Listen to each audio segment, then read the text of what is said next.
Janasena party MLA పంతం నానాజీ గారు నిన్న ఒక సవాల్ విసిరారు.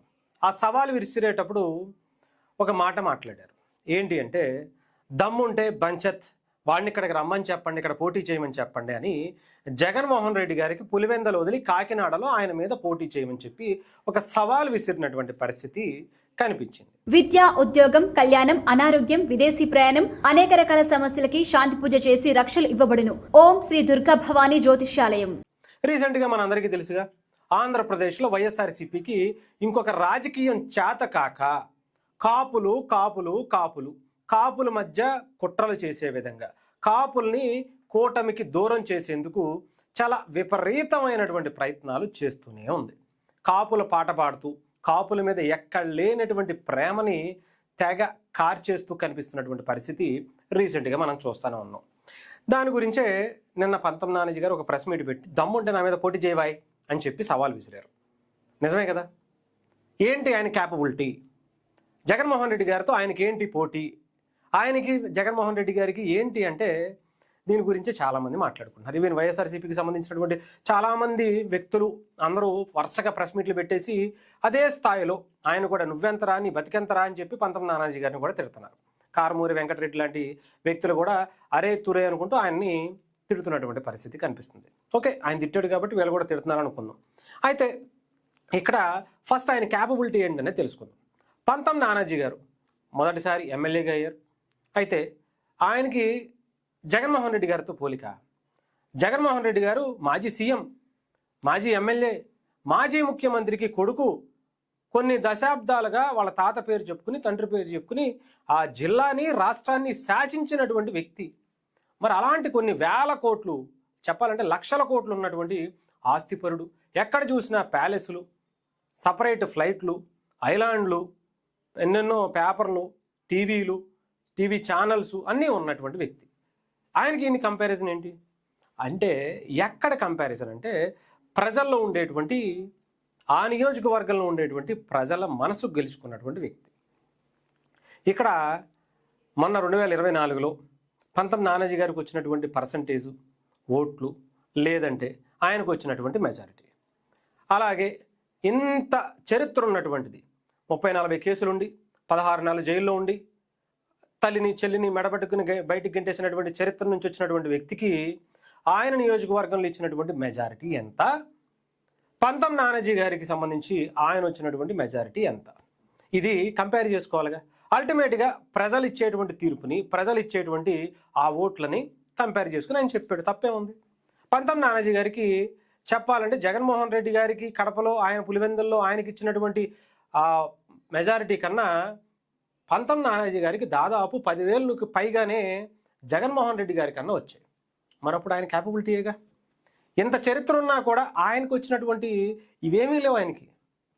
ఆయనకు వచ్చినటువంటి పర్సంటేజ్, ఆయనకు వచ్చినటువంటి మెజారిటీ కూడా ఆయనకి రాల. మరి ఇంకేముంది? అయిపోయాలా? సరే, ఇక్కడ గురించి మాట్లాడదాం, పక్కన పడేద్దాం. ఇక అరే తురే కొట్టాడు, అరే ఒరే అన్నాడు, ఇది మాట్లాడుకుంటే అసలు వైఎస్ఆర్సీపీ పార్టీలో అరేలు తురేలు కొట్టినటువంటి వ్యక్తులు ఎవరైనా ఉన్నాడా? ఒకళ్ళు మాత్రం ఉన్నారండి. నిన్న చూసాను నేను కూడా. అది ఎవరంటే పిఠాపురం మాజీ ఎమ్మెల్యే, కాకినాడ మాజీ ఎంపీ వంగా గీత గారు కనిపించారు. ఎంత పద్ధతిగా, ఎంత హుందాగా సోదరా పంతం నానాజీ గారు అని మాట్లాడినటువంటి భాష, మాటలు ఆశ్చర్యాన్ని కాదు, అసలు ఇంక వేరే లోకానికి వెళ్ళిపోయా. ఏంటిది ఆంధ్రప్రదేశ్ అనేది? అది కూడా వైఎస్ఆర్సీపీ పార్టీయా ఏంటి? వీళ్ళు కూడా సోదరా అంటాం, గారు అని చెప్పి సంబోధించడం, ఇలాంటి నాయకులు కూడా వైఎస్ఆర్సీపీలో ఉన్నారా అని ఒక్కసారిగా ఉలిక్కి పడ్డా నేనైతే. చూస్తే వంగా గీత గారు పాపం ఆవిడ పనేది ఆవిడ చేసుకుంటూ ఉంటుంది. బట్ అలాంటి ప్రెస్ మీట్లు పెట్టి అలా సోదరా గీదరా అంటే ఆవిడ పట్టించుకోడు. అందుకనే వైఎస్ఆర్సీపీకి సంబంధించినటువంటి Paytm batch, social media batch అరే తురే కొట్టినటువంటి వేరే వ్యక్తులను మాత్రమే వాళ్ళు ఎలివేషన్స్ ఇచ్చి, ఇదిగో పంతం నానాజీ గారికి వేసుకున్నాడు, పంతం నానాజీ గారికి కౌంటర్ ఇచ్చాడు అని చెప్పి ఎలివేషన్స్ ఇస్తున్నారు తప్ప వంగా గీత గారికి ఎక్కడా కూడా ఇలా.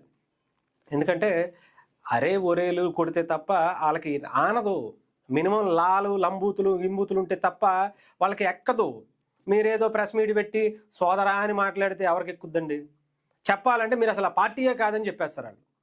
చెప్పాలంటే రేపో ఎప్పుడో మీకు ఒక షోకాజ్ నోటీస్ కూడా ఇస్తారు. ఇలాంటివి ఎందుకు మాట్లాడారు, మా డిక్షనరీలో లేవు, మా సిద్ధాంతాలు ఇలాంటివి ఉండవు, లంబూతులు ఇంకోటి ఉంటే తప్ప మీకు కనీసం మా పార్టీలో ఉండేటువంటి ఎలిజిబిలిటీ ఉండదు, కేసులు ఉండాలి, బూతులు ఉండాలి, ఇంకొకటి ఉండాలి, ఇష్టానుసారం ఎదటోళ్ళని తిట్టాలి, అమలెక్కలను తిట్టాలి అనేటువంటి ఎలిజిబిలిటీ ఉంటే తప్ప ఉండదు అని చెప్పి రేపు మాప మీకు షోకాజ్ నోటీస్ కూడా ఇచ్చినా కూడా ఆశ్చర్యపోను అసలు.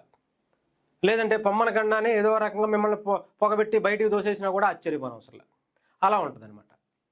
కాకపోతే మీరు మాట్లాడుతున్నారు, నానాజీ గారిని ఇలా అనేసారు, ఆడే ఒరే అని చెప్పి మాట్లాడడం ఏంటని అంటున్నారు. మరి అదే మాట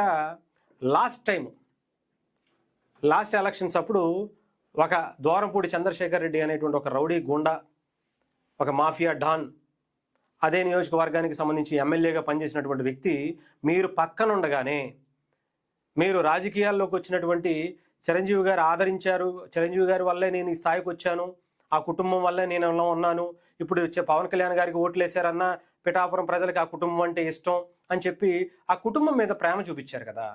ఈ చూపించినప్పుడు ఆ రోజు ద్వారంపూడి చంద్రశేఖర్ రెడ్డి అదే కుటుంబానికి సంబంధించినటువంటి వ్యక్తులని, కుటుంబాన్ని, ఇంట్లో ఆడవాళ్ళని లంబూతులతో తిడుతుంటే లాగి 2 పేక్కుండా ఏం చేశారు, ఎందుకని కూర్చున్నారు? అరే ఒరే అంటేనే మీకు ఇంత బాధపడుతుంటే ఇంట్లో ఆడవాళ్ళని, తల్లిని తిట్టినప్పుడు మీరు ఎందుకని, అరే పనికిమాలిన సన్నాసి, అలా ఇంట్లో వాళ్ళు నీకేం చేశారా, నీకు దమ్ము ధైర్యం ఉంటే, నీలో సీము నెత్తురు ఉంటే వెళ్ళి పవన్ కళ్యాణ్తో రాజకీయంగా ఢీ కొట్టు, చిరంజీవి గారి మీద ఏమన్నా నీకుంటే ఆయన మీద తిరగబడు, అంతేగాని ఇలా చేతగాని మాటలు మాట్లాడద్దు. బూతులు మాట్లాడడం అంటే చేతగాని మాటలని చెప్పాలి. అలాంటి చేతగాని మాటలు మాట్లాడతావు ఎందుకు అని చెప్పి లాగి 2 పీకి ఏమనుకుంటున్నారు ఆడవాళ్ళ గురించి మాట్లాడడానికి. కనీసం ఒక ఆడ మహిళగా అయినా మీరు మాట్లాడాలి. ఒక కాపు మహిళగా మీరు ఇంకో కాపు మహిళను తిడుతున్నప్పుడు మీరు అలా కొంచెం బయటకు వచ్చి మాట్లాడుంటే బాగుండేది. అంతేగాని కాదు, హుందాగల రాజకీయాల్ని కాస్త అయినా ట్రై చేయడానికి ప్రయత్నించండి, మంచిది.